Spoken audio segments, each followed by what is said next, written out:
तो अभी तो हमने बात की कैसे यहाँ पर छत्रपति शिवाजी महाराज दक्षिण विजय करके लौटते हैं। अब इस वीडियो में हम बात करने जा रहे हैं शिवाजी महाराज के सबसे दुर्भाग्यपूर्ण समय की, जब उन्हीं के पुत्र संभाजी मुगलों से जाकर मिल जाते हैं, जब उन्हीं के पुत्र संभाजी मुगलों के साथ मिलकर अपने ही पिता पर आक्रमण करते हैं, अपने ही पिता के किलों पर आक्रमण करते हैं, शिवाजी महाराज के किलों पर अधिकार करते हैं। ये वीडियो बहुत ही महत्वपूर्ण है शिवाजी महाराज के जीवन की, क्योंकि ये एक ऐसी चोट थी शिवाजी महाराज के हृदय पर कि शिवाजी महाराज इस चोट को नहीं सहन कर पाए और विगत 4 महीनों के बाद ही शिवाजी महाराज अपनी देह को भी छोड़ देते हैं। तो इस वीडियो को अंत तक जरूर देखें। छत्रपति संभाजी महाराज शिवाजी महाराज के सबसे बड़े पुत्र, जिनके बारे में औरंगजेब ने कहा था कि अगर ये मेरा पुत्र होता तो मैं इस पूरे हिंदुस्तान पर ही नहीं बल्कि पूरे विश्व पर शासन कर सकता था, ऐसा पुत्र अगर मेरा होता। संभाजी महाराज शूरवीरता, स्वराज्य और स्वाभिमान के प्रतीक हैं मराठाओं के लिए, लेकिन इन्हीं संभाजी महाराज के जीवन का एक काला अध्याय भी है। यही संभाजी महाराज एक बार मुगलों से जाकर मिल गए और मुगलों की तरफ से अपने पिता से युद्ध करते हैं। तो इस सब की चर्चा करेंगे। अब मैं आपको थोड़ा सा बताऊं, यहाँ पर इतिहासकार 2 भागों में विभक्त हो जाते हैं। ज़्यादातर इतिहासकार ये मानते हैं कि संभाजी जाकर मिले और मुगलों की तरफ से लड़े, लेकिन कुछ एक इतिहासकार ये मानते हैं कि ये सब एक तरीके से ड्रामा था। शिवाजी महाराज ने स्वयं अपने पुत्र को भेजा था मुगलों के पास ताकि उनकी तह ले सकें, और कुछ इतिहासकार इसमें ये मानते हैं कि ऐसा कोई कांड हुआ ही नहीं, संभाजी महाराज कभी मुगलों के पास गए ही नहीं, ये तो काली बदनाम करने के लिए उन्हें लिख दिया गया। तो यहाँ पर मैं थोड़े से इतिहासकारों के नाम लूँगा, जैसे जदुनाथ सरकार। जदुनाथ सरकार यहाँ संभाजी महाराज के बारे में बड़ा कटु लिखते हैं। जदुनाथ सरकार क्या लिखते हैं? जदुनाथ लिखते हैं कि संभाजी एक नृत्य प्रेमी थे, मतलब नृत्य में डूबे रहते थे, नृत्यांगना को नृत्य देखते रहते थे, शराब पीते रहते थे, अफीम खाते थे, और इन्होंने सदवा जो ब्राह्मणी थी, मतलब एक ब्राह्मणी थी जिसका विवाह कहीं हो चुका था, वो अपनी पियर आई हुई थी, उसका इन्होंने धर्म भ्रष्ट किया था। बाद में वो पर्वत से कूदकर अपना जीवन भी समाप्त कर लेती है। इसी बात को रणजीत देसाई भी अपनी पुस्तक में लिखते हैं, डेनिस किनकेड भी इसी बात को लिखते हैं, लेकिन इस बात को बाबा साहब पुरंदरे नहीं लिखते। बाबा साहब पुरंदरे इस विषय को काट देते हैं।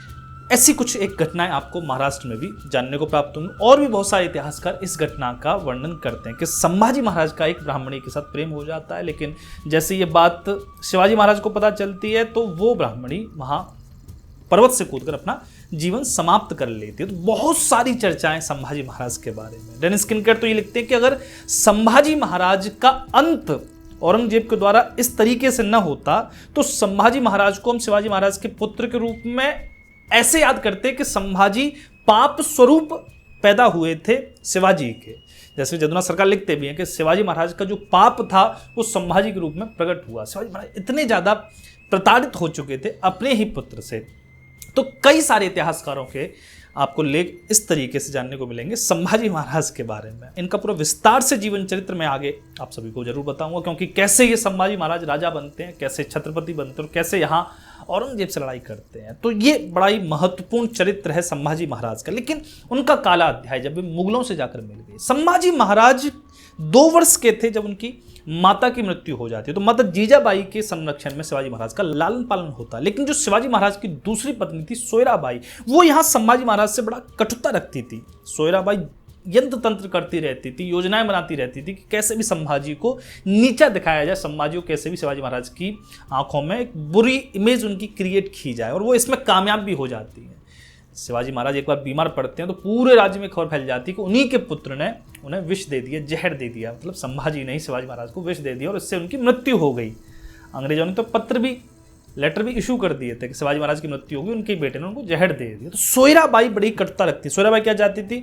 सोयराबाई चाहती थी कि उनके पुत्र राजा राम यहाँ पर राजा बने, छत्रपति बने, क्योंकि संभाजी बड़े थे, संभाजी बनने थे, लेकिन वो चाहती थी राजा राम बने। तो इस तरीके से ये पारिवारिक क्लेश चलता है। इस पारिवारिक क्लेश में छत्रपति पिस जाते हैं, बड़ी बुरी तरीके से यहाँ पर महाराज पिस जाते हैं। और यहाँ जब शिवाजी महाराज दक्षिण विजय करके लौटते हैं, जब शिवाजी महाराज दक्षिण विजय करके लौटे तो संभाजी के उनको और भी बहुत सारी चरित्र यहाँ पता चलती है, जिसके चर्चा यहाँ बाबा साहब पुरंदरे और रणजीत देसाई सभी करते हैं। तो यहाँ शिवाजी महाराज अंततः दुखी होकर संभाजी को कहाँ भेज देते हैं? सज्जनगढ़ भेज देते हैं। सज्जनगढ़ में क्या था? सज्जनगढ़ में यहाँ स्वामी रामदास निवास कर रहे थे, जो शिवाजी महाराज के गुरु थे। तो यहाँ स्वामी रामदास की शरण में संभाजी को भेज दिया जाता ताकि उनकी बुद्धि थोड़ी सी सही हो। तो संभाजी अपनी पत्नी येशुबाई के साथ, अपनी पुत्री भवानी के साथ यहाँ सज्जनगढ़ पहुंच जाते हैं। उनको जाना ही था क्योंकि शिवाजी महाराज का ये सख्त आदेश था, इसलिए उन्हें ये मानना ही था। लेकिन जैसे ही वो सज्जनगढ़ में पहुंचते हैं, यहाँ एक विद्रोह पनप उठता है संभाजी महाराज के हृदय के भीतर। संभाजी महाराज यहाँ ज्यादा दिन तक नहीं रह पाते और एक समय ऐसा आता है, वो समय था यहाँ 13 दिसंबर 1678 का। संभाजी ने सज्जनगढ़ छोड़ दिया। संभाजी अपनी पत्नी और बच्ची के साथ सज्जनगढ़ को छोड़कर निकल गए। अब कहाँ जा रहे हैं संभाजी, पता नहीं। संभाजी बस अपने पिता के राज्य में नहीं लौटना चाहते। धीरे धीरे करके यहाँ संभाजी अपनी गति बढ़ाते जा रहे हैं। संभाजी के लिए एक ही आश्रय था, अपने पिता के शत्रु का। उनके पिता के शत्रु कौन? मुगल।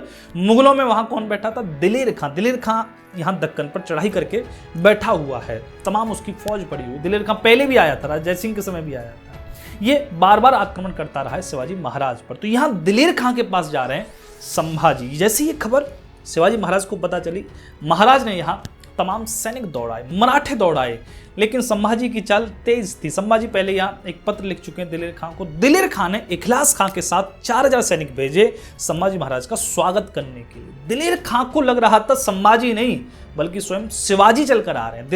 दिलेर खां को लग रहा था कि बस संभाजी के आते ही मानो उसने पूरा दक्कन विजय कर लिया। यहाँ दिलेर खां के एक ख्याली पुलाव बन रहे थे। दिलेर खां इतना प्रसन्न था क्योंकि दिलेर खां देख चुका था, मुरारबाजी को देख चुका था, रामजी पांगेरा को देख चुका था, जो मुट्ठी भर मराठाओं को लेकर जूझ रहे थे इस दिलेर खां से, लेकिन झुके नहीं, घुटने नहीं टेके। लेकिन आज मराठाओं का युवराज, दक्कन का युवराज अपना स्वाभिमान बेचने आ रहा था, मुगलों के लिए समर्पित होने आ रहा था। तो यहाँ पर दिलेर खां बड़ा प्रसन्न था। दिलेर खां ने आगे बढ़कर यहाँ संभाजी का स्वागत किया और औरंगजेब से तत्क्षण यहाँ संभाजी को 7000 का मनसबदार बना दिया। 7000 की मनसबदारी बहुत ऊंची होती थी। 7000 का मनसबदार बना दिया और राजा की उपाधि भी दे दी।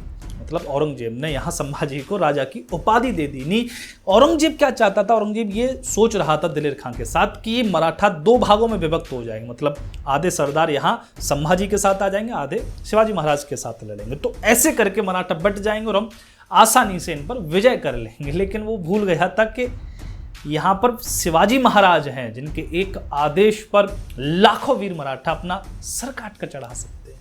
लेकिन औरंगजेब कौन सी बात समझता था? औरंगजेब बात समझता था जो उसने अपने जीवन में किया था। औरंगजेब भी तो अपने पिता के विरुद्ध ऐसे ही विद्रोह करता है।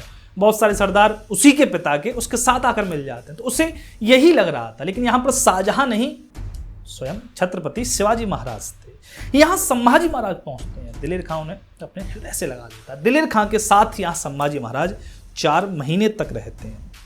अब समय पहुंचा 2 अप्रैल 1679 का। ये समय, ये जो तारीख है, बड़ी ही इतिहास में दुर्भाग्यपूर्ण तारीख है। ये वो तारीख है जब औरंगजेब ने फिर से जजिया कर पूरे हिंदुस्तान में हिंदुओं पर लागू कर दिया था। और इसी दिन शिवाजी महाराज ने पत्र खुलेआम चुनौती के रूप में औरंगजेब को लिखा था। वो पत्र आज भी है म्यूजियम में, वो पत्र रखा हुआ है जब शिवाजी महाराज ने खुलेआम चुनौती दी थी कि मुझसे जजिया कर लेकर दिखाओ। और जजिया कर लेना है तो वो महाराणा राज सिंह बैठे हुए हैं मेवाड़ में, उनसे जजिया कर लेकर दिखाओ। तो ये पत्र पढ़ो, मैं इसको आपकी स्क्रीन पर दे दूंगा। इस पत्र को जरूर पढ़ना, इसमें आपको समझ में आएगा कि छत्रपति शिवाजी महाराज का हृदय कैसा था। तो अब यहाँ पर दिलेर खान ने योजना बनाई कि संभाजी का प्रयोग किया जाए शिवाजी महाराज के विरुद्ध। तो कैसे प्रयोग करेगा?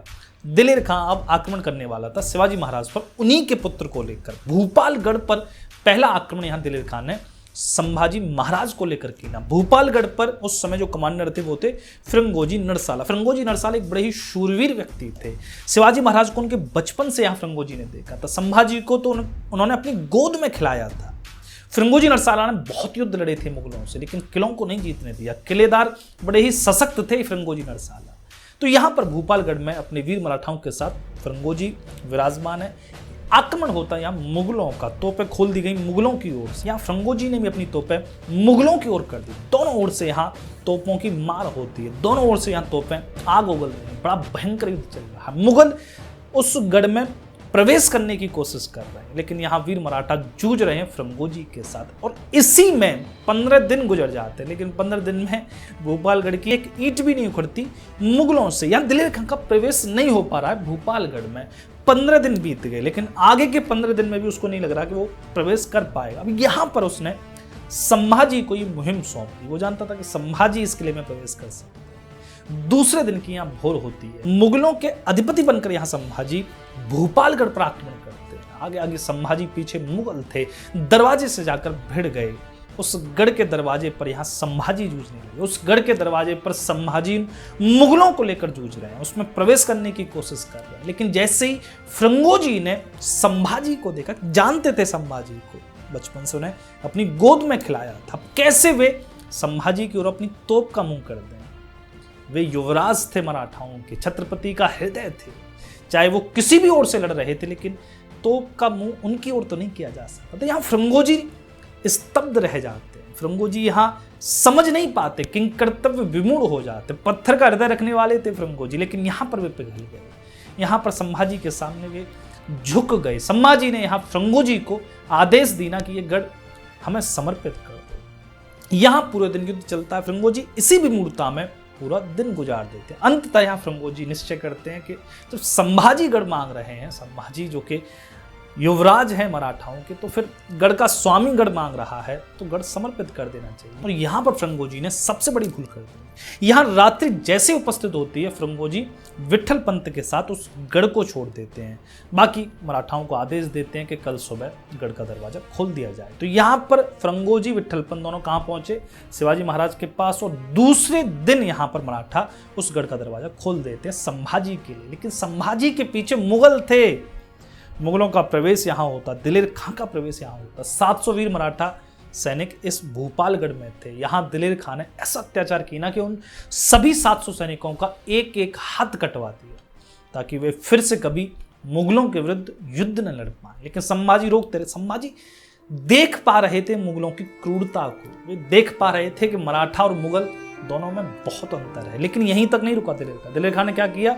जो भूपालगढ़ में आम जनता आकर अपनी सुरक्षा के लिए रुकी थी, क्योंकि आसपास के गांव से भी उस गढ़ में जनता आकर अपना आश्रय प्राप्त कर रही थी, तो सब जनता को दिलेर खां ने यहाँ गुलाम बना लिया, स्त्रियों को बेच दिया, उनका बलात्कार, बच्चों को फेंककर भालों पर टांग लिया। मतलब एक नृशंस हत्या इसने भूपालगढ़ में की और तोप लगाकर उस पूरे भूपालगढ़ को ही इसने मिट्टी में मिलवाई, ताकि फिर से ये गढ़ न बन पाए।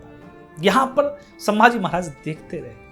ये घटना जब शिवाजी महाराज को पता चली, फ्रंगोजी ने जब जाकर ये घटना का वर्णन की ना, शिवाजी महाराज स्वयं स्तब्ध रह गए। शिवाजी महाराज ने तत्क्षण सभी किलेदारों को आदेश भिजवाया कि अगर संभाजी का आक्रमण किसी भी किले पर हो तो अपनी तोप उनकी ओर करने में संकोच न करें। वे अब हमारे पुत्र नहीं, मुगलों के मनसबदार हैं। तो यहाँ पर संदेश स्पष्ट था। तो दिलेर खां का इसी समय और समय व्यतीत होता। अब दिलेर खां ने संभाजी को लेकर मुहिम बनाई बीजापुर के लिए। बीजापुर पर कैसे भी यहाँ दिलेर खां का अधिकार हो, तो पूरी मुगल सेना को लेकर दिलेर खां बीजापुर की ओर मुड़ गया। अब यहाँ पर एक बहुत ही महत्वपूर्ण घटना घटती है। बीजापुर का सुल्तान यहाँ सहायता मांगता है शिवाजी महाराज से। जो मसूद खान उसका वजीर था, वो पत्र लिखता है शिवाजी महाराज के लिए कि, और उस पत्र को आप पढ़ो तो बड़ा दयनीय पत्र है, जो कि शिवाजी महाराज के पास पहुंचा कि कैसे भी हमारी रक्षा मुगलों से करें। आप घटनाक्रम देखो। शिवाजी महाराज जब बचपन में इस बीजापुर में थे, सुल्तान के आगे नहीं झुके थे, तो सुल्तान क्रोधित हो गया था। शिवाजी महाराज ने झुककर प्रणाम नहीं किया। वही उन्हीं शिवाजी से आज वही बीजापुर सहायता मांग रहा है, रक्षा की गुहार कर रहा है। ये समय का बदलाव था।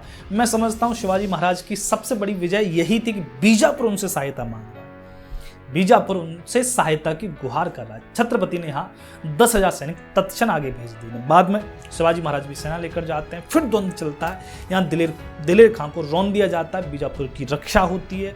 बीजापुर इस बात से शिवाजी महाराज से बड़ा ही प्रसन्न होता है, समर्पित होता है, और बाकी वो जो भी उसको कर देना था यहाँ शिवाजी महाराज को प्रदान करता है। लेकिन संभाजी महाराज ये सब देख रहे हैं। संभाजी महाराज यहाँ मुगलों के साथ रहकर देख रहे हैं कि मुगल मराठा दोनों में बहुत अंतर है। और अंततः यहाँ दिलेर खां ने हद कर दी। नहीं, एक तिकोटा गांव पर बड़ा ही भयंकर आक्रमण किया। तिकोटा एक कस्बा था, इस पर आक्रमण करता, लूटता है तिकोटा को, और तिकोटा की जितनी भी स्त्रियां थी उन सबको बलात् हर के ये अपने सैनिकों में बांट देता। बहुत सारी यहाँ अपने सतीत्व को बचाने के लिए कुएं में कूद जाती है अपने बच्चों को लेकर। यहाँ नृशंस हत्या करता है तिकोटा में। संभाजी का इस हत्या को देखकर हृदय बैठ जाता। तभी यहाँ पर औरंगजेब भी एक आदेश भेजता है दिलेर खां के पास। कैसा आदेश था? वो आदेश था कि यहाँ संभाजी को कैद कर लिया जाए। संभाजी को कैद करके दिल्ली लाया जाए ताकि उनका धर्म परिवर्तन करके उन्हें अपने पास रखा जाए, ताकि संभाजी का प्रयोग शिवाजी महाराज के विरुद्ध किया जाए। अब यहां पर दिलेर खां को लेकर इतिहासकार दो मान्यता रखते हैं। क्या मान्यता रखते हैं कि यहां पर संभाजी महाराज को यह सूचना मिल चुकी थी कि औरंगजेब उन्हें कैद करवाना चाहता, इसलिए संभाजी महाराज यहां से निकल गए। दूसरे इतिहासकार मानते हैं कि दिलेर खां ने स्वयं संभाजी को निकाल दिया। क्यों निकाल दिया? क्योंकि इसके पीछे तर्क क्या? तर्क यह है कि संभाजी को अगर वो कैद करके दिल्ली ले जाता है तो संपूर्ण मराठा राज्य जूझ जाएगा। मतलब अभी उसके लिए यहां आफत हो रही है अपने प्राण बचाने की, यहां पर मराठा जूझ जाएंगे अपने युवराज को बचाने के लिए, तो उसकी फजीयत हो जाएगी। अगर संभाजी कैसे भी कैद से छूट गए तो दिलेर खां को औरंगजेब खा जाएगा, मतलब दिलेर खां को मृत्युदंड मिलेगा सीधा सीधा। तो दिलेर खां अपनी जान आफत में डालना नहीं चाहता, इसलिए उसने यहां पर सूचना भिजवा दी संभाजी के लिए कि औरंगजेब तुम्हें कैद करना चाहता, तुम चुपचाप निकल जाओ।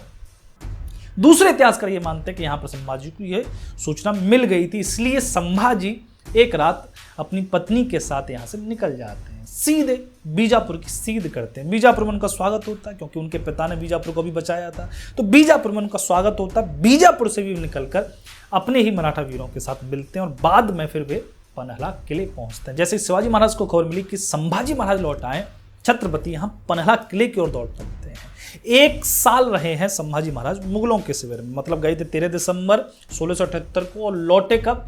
लौटे थे वे यहाँ 4 दिसंबर 1679 को। करीब करीब 1 वर्ष का समय यहाँ मुगलों के शिविर में संभाजी ने गुजारा। पन्हला किले में यहाँ छत्रपति का प्रवेश होता है।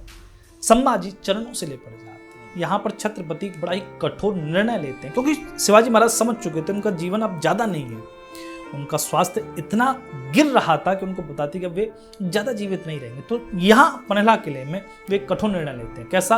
अपने राज्य के बंटवारे का। मराठा साम्राज्य जब 2 भागों में बंटने वाला था, एक भाग राजा राम को मिलने वाला था, गोदावरी से तुंगभद्रा तक जिसमें रायगढ़ ये सभी गढ़ आते थे, वो राजा राम को मिलने वाला था ताकि घर की कलेश समाप्त हो सके। और बाकी जो तुंगभद्रा से कावेरी तक का शिवाजी महाराज ने जीता था, जिसमें जिंजी वेलोर के लिए सभी थे, ये संभाजी महाराज को मिलने वाला था। जो कर्नाटक का प्रदेश था वो संभाजी महाराज के नाम था। तो अपने ही साम्राज्य को शिवाजी महाराज ने 2 भागों में विभक्त कर दिया। लेकिन ये 1 साल संभाजी जो मुगलों के शिविर में रहे, ये 1 साल जो छत्रपति के हृदय पर बीती, इसने शिवाजी महाराज को मन से भी जर्जर कर दिया। शरीर से तो उनका स्वास्थ्य जर्जर हो ही रहा था, मन से भी वे जर्जर हो। और इसी घटना के 4 महीने बाद छत्रपति अपना जीवन परित्याग कर देते हैं। तो यहां तक मैंने बात करी शिवाजी महाराज के सबसे दुर्भाग्यपूर्ण समय की, काला अध्याय है इतिहास का। अब अगली वीडियो में मैं बात करूंगा, जो कि अंतिम वीडियो है छत्रपति शिवाजी महाराज के जीवन की। अगली वीडियो में हम बात करेंगे शिवाजी महाराज की मृत्यु कैसे हुई। क्या उनकी जो पत्नी सोयराबाई थी उन्होंने जहर दिया था उन्हें, क्योंकि कुछ इतिहासकार ऐसा भी मानते हैं। और बात करेंगे कि शिवाजी महाराज की मृत्यु और महाराणा प्रताप की मृत्यु, इन दोनों में समानता क्या है, ये दोनों कौन सी बेचैनी में अपना जीवन त्यागते हैं। तो अगली वीडियो भी बड़ी महत्वपूर्ण होने वाली है, इसलिए अगली वीडियो जरूर देखें। यहां तक आपने इस वीडियो को देखा, इसके लिए हृदय से धन्यवाद। जय श्री राम, हर हर महादेव।